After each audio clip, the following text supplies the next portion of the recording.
আসসালামু আলাইকুম। চলে এলাম পায়েসের রেসিপি নিয়ে। আজ আমি পায়েস রান্না করব সুগন্ধি চিনি গুঁড়া পোলার চাল দিয়ে, আর 5 লিটার দুধ নিয়েছি। ভাবলাম পায়েস রান্না করব, আপনাদের সঙ্গে শেয়ার না করলে কেমন করে হয়। শুরু করে দিলাম আমার পায়েস তৈরির রেসিপি।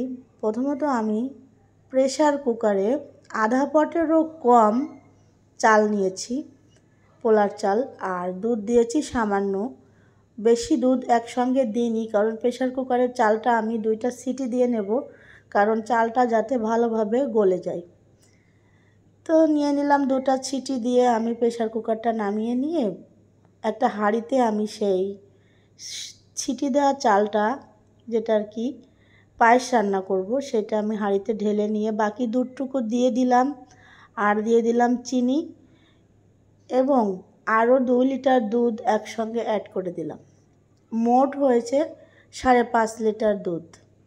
যাই হোক, 5.5 লিটার দুধ আমি জাল করে একেবারে ঘন ঘন, প্রায় 1.5 লিটার দুধের মতো করে ফেলছি। তার ভিতরে দিয়ে দিলাম স্বাদ মতো লবণ এবং পরিমাপ মতো চিনি দিয়ে আমি চুলার আঁচ একটু কমিয়ে চুলায় আমি পায়েসটা রান্না শুরু করে দিলাম। অনেকক্ষণ ধরে ঘেটাঘেটি করে রান্না বাড়া করে ছেঁকে দেখি একটু চিনি কম হয়েছে, আরও 1 চামচ চিনি বাড়িয়ে দিলাম, দিয়ে রান্নাবাড়ি শুরু করে দিলাম। অলমোস্ট আমার পায়েস রান্না হয়ে গিয়েছে।